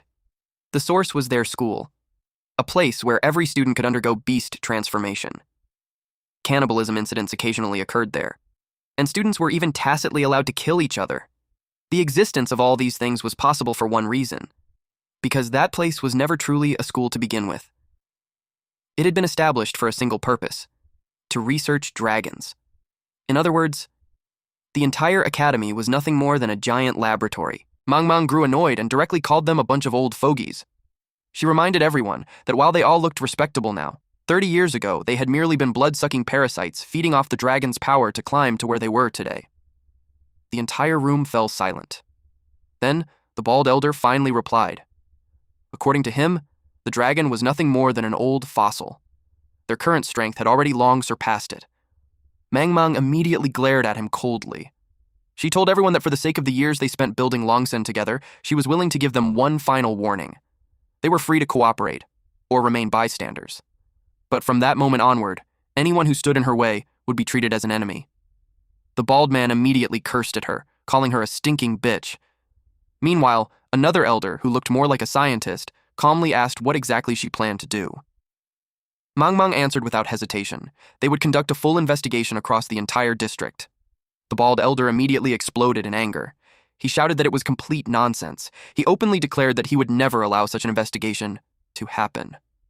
Then he asked if she truly wanted Longsen to fall back into war again. He even claimed he regretted ever allowing a woman to sit at the table. Meng's expression turned completely serious. She directly challenged them to start the war right there and then. The room instantly became silent. No one spoke another word. Seeing that nobody dared continue the argument, Meng calmly called for Li. She officially placed Cao Li in charge of the investigation. Lai respectfully promised everyone that he would never betray their trust. Meanwhile, Muya informed Qin that they could finally begin training properly. Qin wore a wingsuit while standing near the cliffside. Muya explained that most fledglings normally learn to fly by watching their parents demonstrate it first.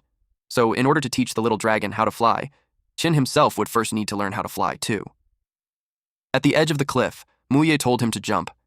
Qin confidently replied that this wasn't his first time doing something like this. He took a deep breath, then jumped forward while spreading his wings. A few seconds later, he crashed straight into the water nearby. The little dragon trembled after witnessing that disaster. Moments later, Qin's head slowly emerged from the water.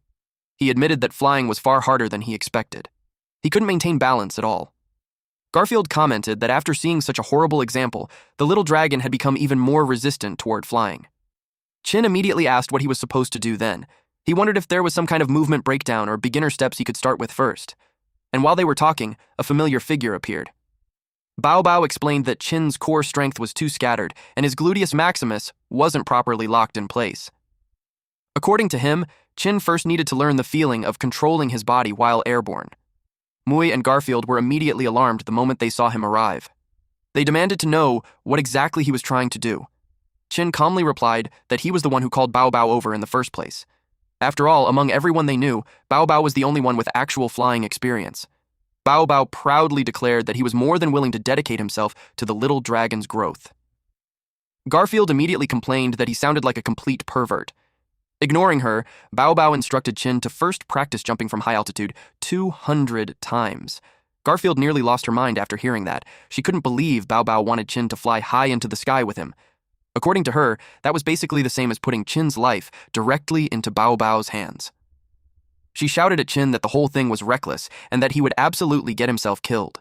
Then she turned toward Muye and demanded that he stop them immediately. But Mui simply replied that Chin always had a reason behind his actions. To him, this looked more like Chin was testing that teacher. Garfield became confused after hearing that explanation. Mui admitted that being thrown from such a height would normally kill someone instantly, but Bao Bao calmly pointed out that this was actually the third round of trust testing for the teachers. The first round happened when Chin spared Bao Bao's life and even chose to move into the cabin he provided. That was meant to test whether Bao Bao would expose the little dragon's existence. The second round involved ambushing Meng, someone born into the upper class. That test was meant to determine whether Bao Bao possessed both the courage and ability to stand against authority. And now, the third round involved Chin placing his own life directly into their hands, a test of loyalty toward both him and the dragon. Bao Bao then revealed something surprising. He had already investigated Chin beforehand. Only a few weeks ago, Chin had still been a bottom-tier student who couldn't even perform beast transformation. Yet aside from that, all of Chin's records and background information were completely blank. That was what made Bao Bao suspicious.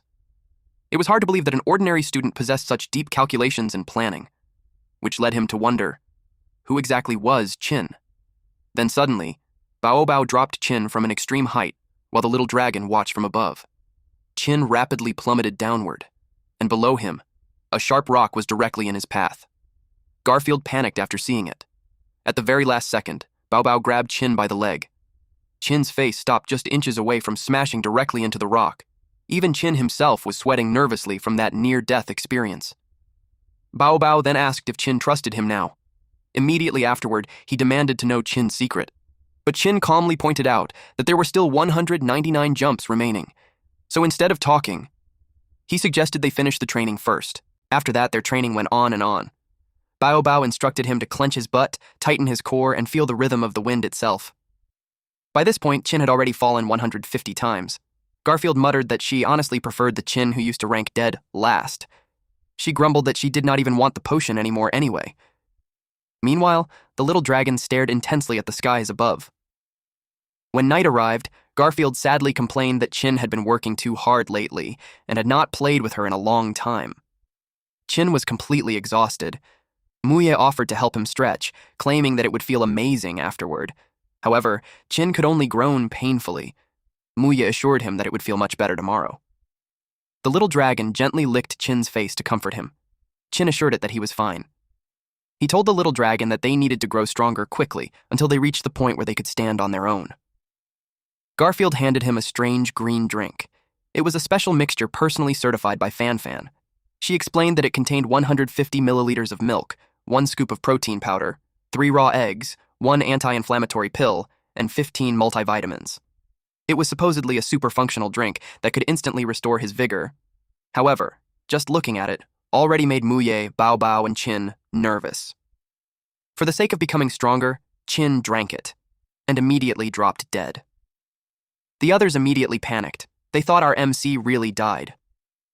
Afterward, Bao Bao brought up the vial of potion they received from Meng. He told Chin to drink it since it would instantly restore his body and even improve his beast transformation rate. Chin held up the vial and asked if he meant that one. He admitted that he honestly had not expected Meng to keep his promise. However, drinking the potion would be useless for someone with his physique. Bao Bao asked whether he had ever tried drinking it before. Chin handed the vial to Garfield instead, saying it was a gift in return for all the milk she treated him to. Bao Bao urged her to drink it because it was an unbelievably precious potion. He explained that the fact she could maintain cat ears through beast transformation on a daily basis already proved that she possessed incredible potential. On top of that, the potion could help her break through her bottleneck. However, she shook her head and admitted that she did not want it because she only used beast transformation to make life more convenient, not for fighting. She liked things exactly the way they were. Qin then asked what they were supposed to do with the potion instead. She suggested giving it to Muye. Muye refused as well, leaving Bao Bao completely speechless because that potion was supposed to be incredibly precious. Muye explained that just like Dr. Fanfan, he did not possess beast transformation genes at all. He was simply a human incapable of using beast transformation. He revealed that his dream was to become a dragon trainer just like his parents. The old man had once told him about who his parents truly were, though he did not believe it back then. Everything changed the moment he saw the little dragon with his own eyes and realized that the old man had been telling the truth all along. He explained that this school, Longsen, had originally been established by the Supreme Council, the organization that once controlled the 4 great divine beasts, the White Tiger, Vermilion Bird, Xianwu, and the faction his parents belonged to, the Dragon. However, the dragon died during a previous war where his parents also lost their lives. Since then, the dragon rider, Lin Yueyu, had gone missing as well. Meanwhile, at the elite campus, stacks of papers covered the desk while someone complained that there was still far too much work left to handle. Lai admitted that there had been way too many incidents happening throughout the school, making it far harder than expected to locate anything connected to the dragon. Rubbing his face in frustration, he muttered that his mother had seriously gone overboard this time. He was already regretting accepting the job. Around him, mountains of documents filled the room as assistants continued sorting through endless files. One of them addressed the young master and asked for his approval. Completely overwhelmed, he begged everyone to give him just 5 seconds of peace and quiet. He complained that the investigation was absolutely endless. Holding up an enormous stack of papers, he ordered the subordinate departments with testing capabilities to handle that portion instead. The secretary beside him could only stare in confusion. In another setting, Dr. Fanfan was completely exhausted. She had to keep up with the endless rat race and could not afford to fall behind at work anymore. However, she already felt like she was reaching her limit. Suddenly, she noticed the secretary walk in and hand a massive stack of papers to her colleague. Her colleague confidently promised that the task would be completed within 1 month. As the secretary walked away, the others told her to take care and assured her that they would absolutely do their best. Then the gigantic pile of documents was shoved directly into Fanfan's arms. They informed her that all the lab reports would now be left to her and ordered her to finish everything within a single week. Buried beneath the towering mountain of paperwork, she muttered that she genuinely could not keep working this job any longer.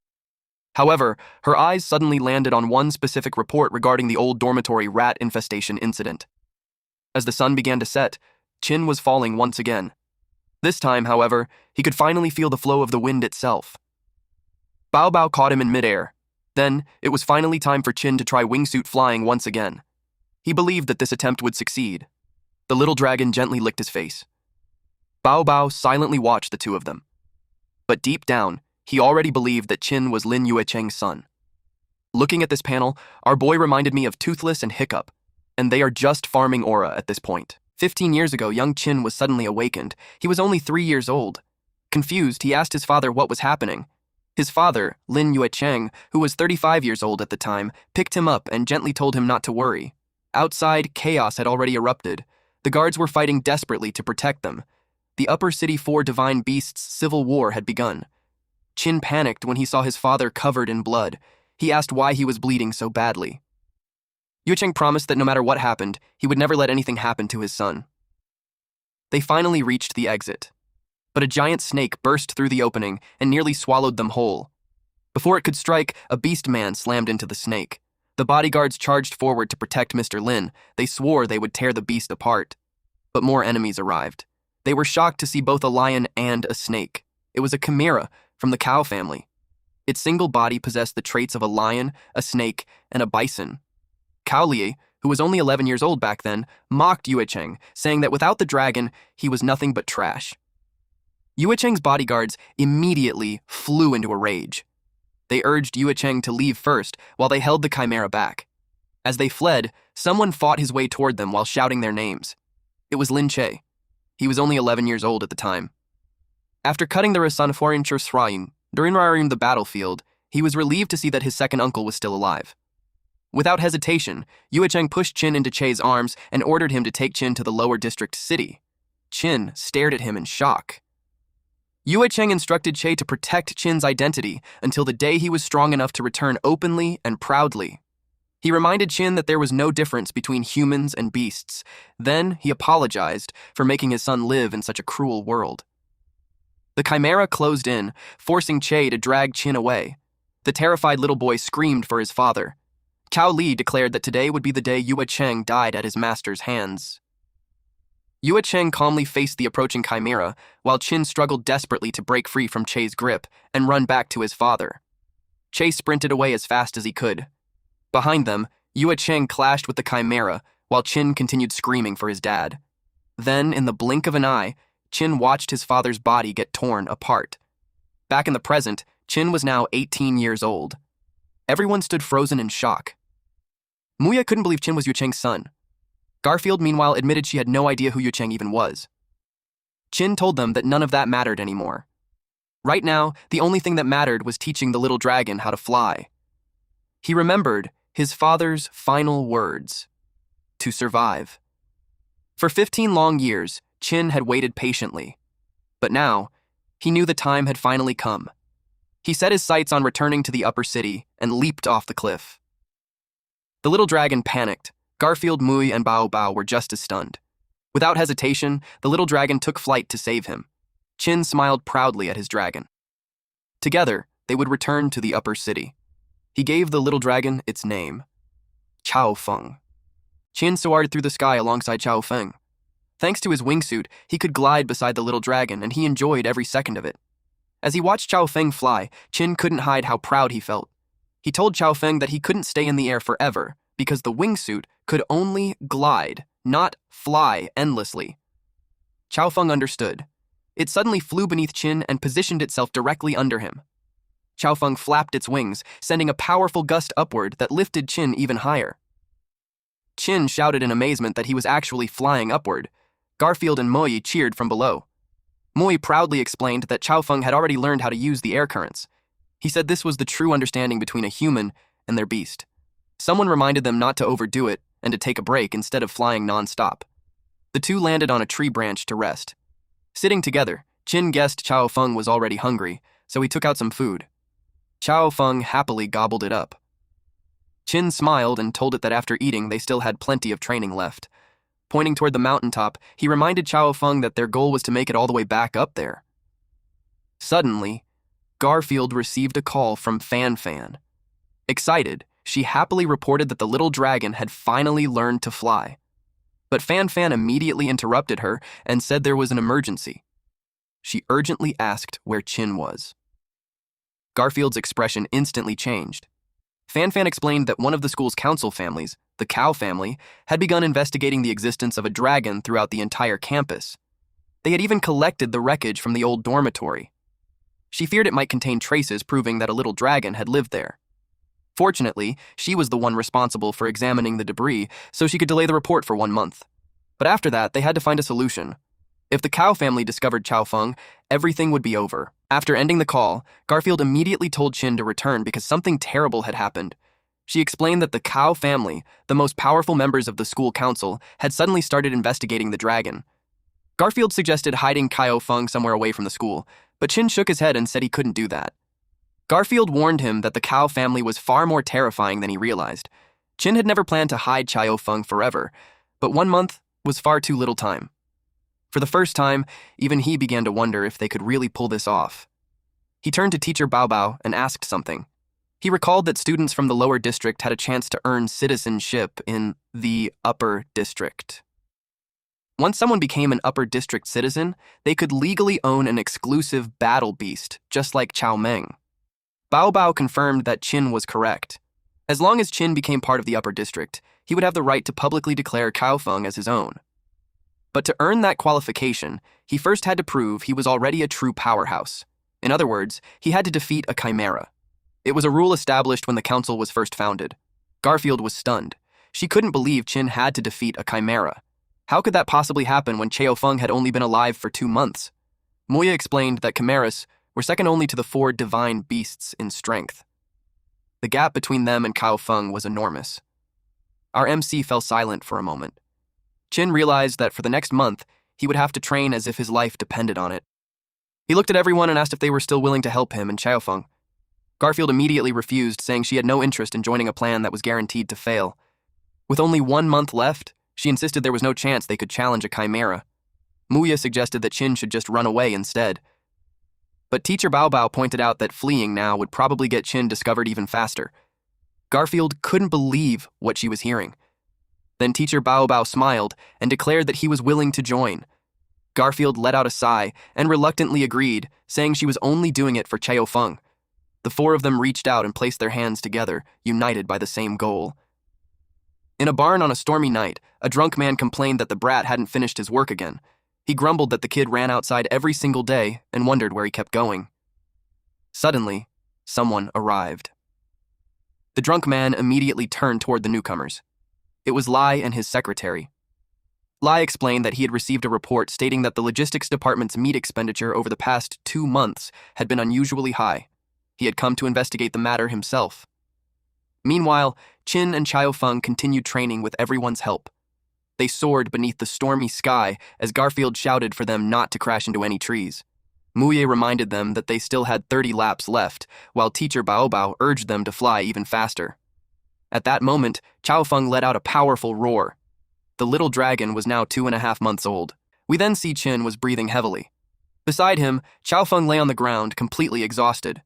Garfield, Muye, and Teacher Bao Bao hurried over and asked if they had finally succeeded. Teacher Bao Bao remarked that the progress they had made in just half a month was already impressive. He said he couldn't wait to see how much stronger they would become after another 2 weeks. Muye excitedly exclaimed that they might actually be able to pull it off. Garfield told everyone that training was over for the day and that they needed to get some rest. Chin suddenly noticed a flock of birds flying into the air in panic. Deep inside the forest, someone asked if they had the right location. Old Jiao eagerly replied that he had successfully tracked the kid down. He reminded them that they had promised to let him go afterward. Lai calmly assured him that he always kept his word. Lai gathered everyone's attention. He announced that the dragon was most likely just ahead and not far away.